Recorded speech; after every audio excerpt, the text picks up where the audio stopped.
EU has now proposed an orderly ban on Russian oil imports, and this comes after the Russian President Vladimir Putin said that he will now seize all export deals and contracts with the US and its European allies if they continue to support Ukraine amid the ongoing invasion.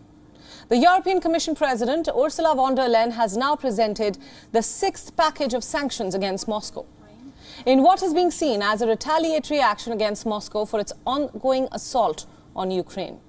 Along with Russian oil imports, the EU has also proposed to sanction the head of the Russian Orthodox Church. Von der Leyen also said that the EU would ask the bloc's 27 member states to deny Russia's Sberbank access to the SWIFT banking system.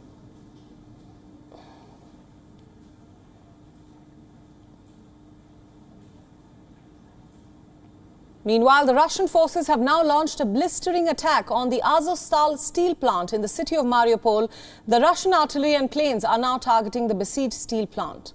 Moscow accuses the Ukrainian troops of using a pause in the fighting to once again take up their combat positions at the plant.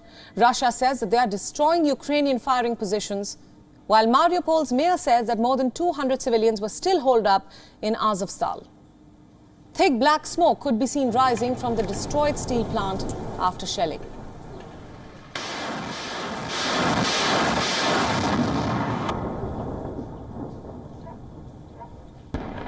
The head of Mariupol's patrol police says that Russian forces tried to storm the Azovstal steel plant. The attack began after Russian aircraft bombed the site overnight. Russia further accuses the Ukrainian forces of taking advantage of a UN-brokered ceasefire that had allowed several groups of civilians to escape the plant in previous 2 days. Meanwhile, civilians evacuated from the Russian-occupied areas in Mariupol arrived in the Ukrainian-controlled city of Zaporizhzhia.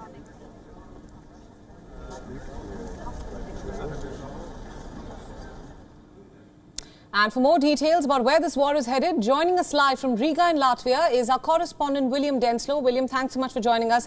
As we are seeing now, it seems that there's a tit-for-tat move from both Russia, Ukraine as well as the West when it comes to blowback with respect to Russia's actions in Ukraine.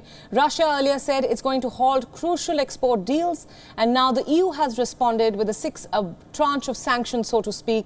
But will this lead to a dousing of tensions, or will the war continue? And it seems that it is the civilians who are continuing to suffer.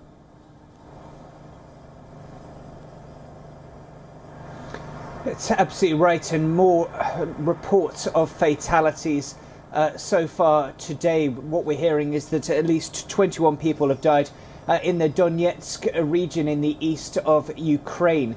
Now, Ukrainian officials warn that Russia is seeking to take full control of the Donetsk and Luhansk regions in the east of the country, in that Donbass region. They're also, according to Ukrainian officials, seeking to create a corridor with Crimea, which of course Russia annexed back in 2014.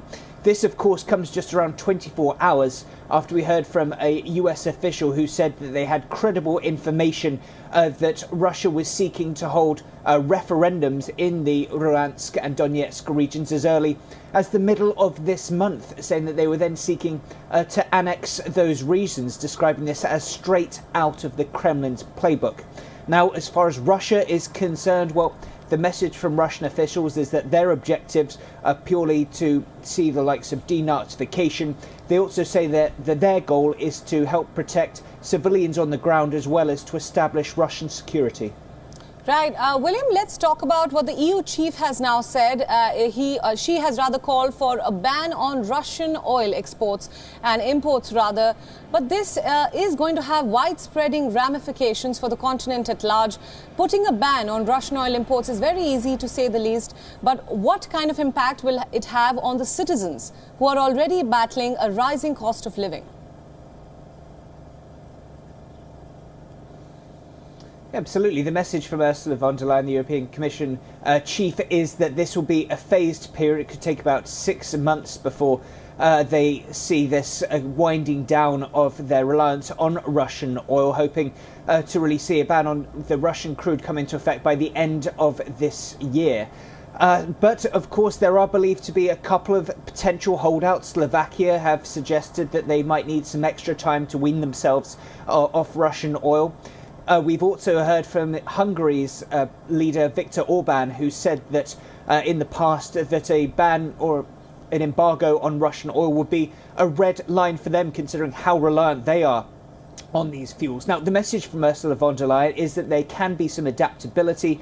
This is something that we've heard echoed by Olaf Scholz, the German Chancellor, as well. Of course, Germany has been so reliant on Russian fossil fuels as well. They believe that there are alternatives and that can help ease the burden. Of course, we've already seen the likes of Poland and Bulgaria cut off from Russian gas in the last few weeks, and the message from those countries is that they're seeking to scramble to try and find alternatives. So there's certainly confidence from European powers that they can adapt, they can amend their energy needs to provide themselves with some security. But of course, with such a seismic change, there are real concerns that prices could go up, at least in the short and medium term, that of course could have an impact for consumers at a time that we're already seeing inflation rising and just rising costs of living for so many people around the world.